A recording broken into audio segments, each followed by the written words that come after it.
बोले बंदी छोर महाप्रभु की जय। अन्वेषण कर शब्द का शब्द ही पर खोया, शब्द ही शब्द आधार चला, शब्द रूप पिय पाए। शब्द की अनेक भूमियां तथा मंडल है। पिंड ब्रह्मांड के अंदर स्थूल और सूक्ष्म अनेक प्रकार के शब्द या ध्वनियां प्रकट होती हैं। इन क्षर शब्दों के प्रकाश और आनंद से सार शब्द पृथक तत्व हैं। जड़ अनहद नाद और विंद से निह शब्द सत्पुरुष भिन्न है।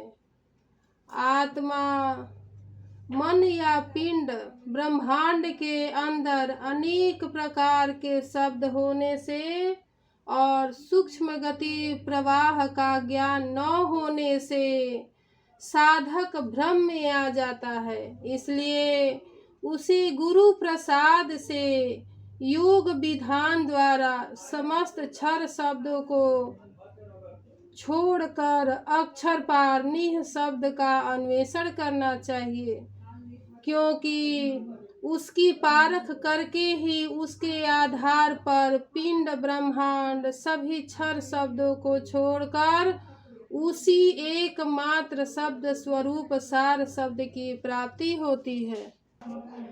शब्द स्वरूपी पुरुष है, शब्द शब्द गति होय, शब्द शब्द से मिली रहा, शब्द शब्द है सोय।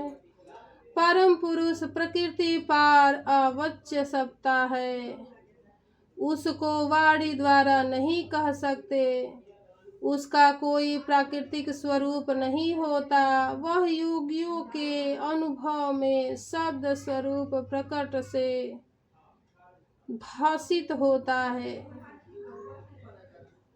वह योगियों के अनुभव में शब्द स्वरूप से प्रकट भासित होता है। इसलिए वह परम पुरुष शब्द स्वरूप है। शब्द के अतिरिक्त दूसरा कोई स्वरूप उस अनिर्वाच्य सत्ता का निरूपण नहीं हो सकता। जो ईश्वर के बोध के लिए वाचक नामों का प्रयोग होता है, वे सभी शब्द नाशवान क्षर है। इन क्षर शब्दों का आधार अक्षर द्वारा ही पिंड ब्रह्मांड के सभी शब्द बनते हैं और वाणी द्वारा उनका व्यवहार होता है। सर्वक्षर अक्षर उनका प्रकाशक आधार होने से उस परम पुरुष को सार शब्द कहते हैं। अतएव परम पुरुष शब्द स्वरूप है। वह शब्द मुख से नहीं कहा जाता, परंतु अनुभव में आत्मा द्वारा प्रत्यक्ष होता है।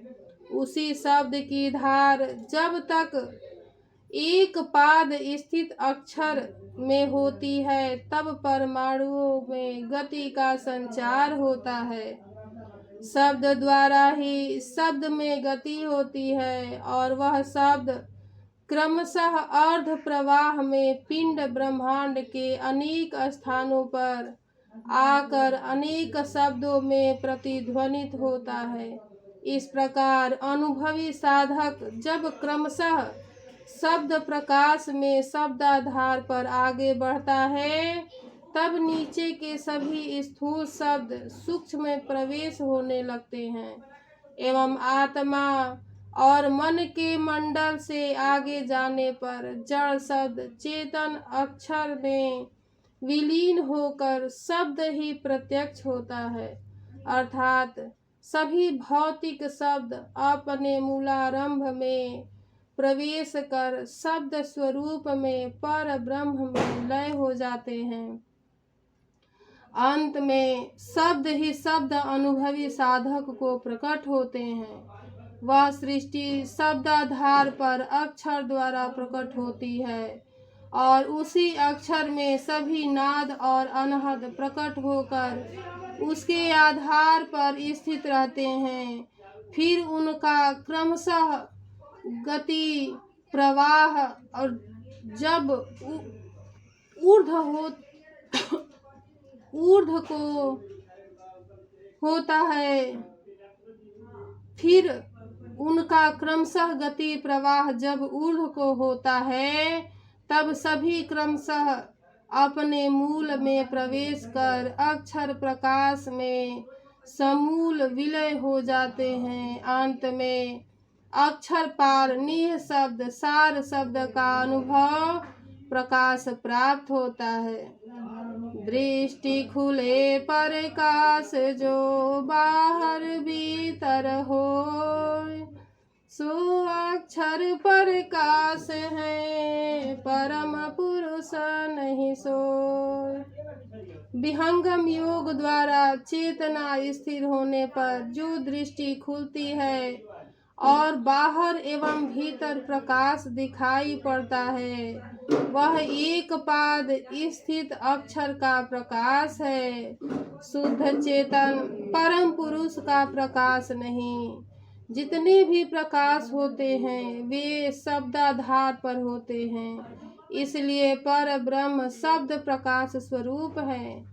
किसी वस्तु का ही प्रकाश होता है, उसी निराधार चेतन मंडल में शब्द ही का प्रकाश और आनंद है। इसलिए वह परम पुरुष अक्षर प्रकाश से भिन्न है।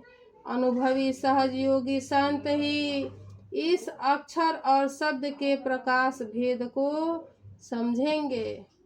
अक्षर के प्रकाश में सत्य पथ दर से आए, अभ्यासी गति गगन में निज घर पहुँचे जाए।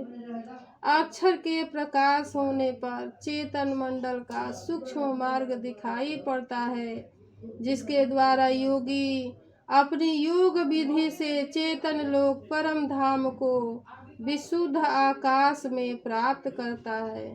निह अक्षर दर्शन मिले अक्षर के प्रकाश, सो आभाय अक्षर छिपे शब्द दिव्य प्रकाश। अक्षर के प्रकाश में निह अक्षर का मार्गदर्शन होता है और निह शब्द परम अक्षर के दिव्य प्रकाश प्रकट होने पर अक्षर प्रकाश लुप्त हो जाता है।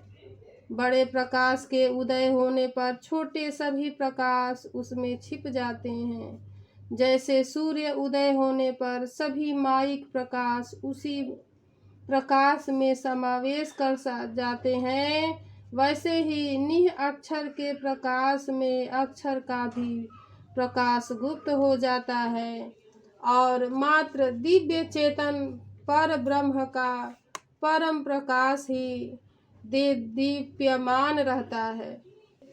विहंगम योगी अक्षर और निह शब्द प्रकाश का अनुभव योग समाधि में करते हैं, जिसका वर्णन ग्रंथकार ने किया है। निह शब्द के प्रकाश प्राप्त होने पर ही आत्मा को शांत और परमानंद की उपलब्धि होती है।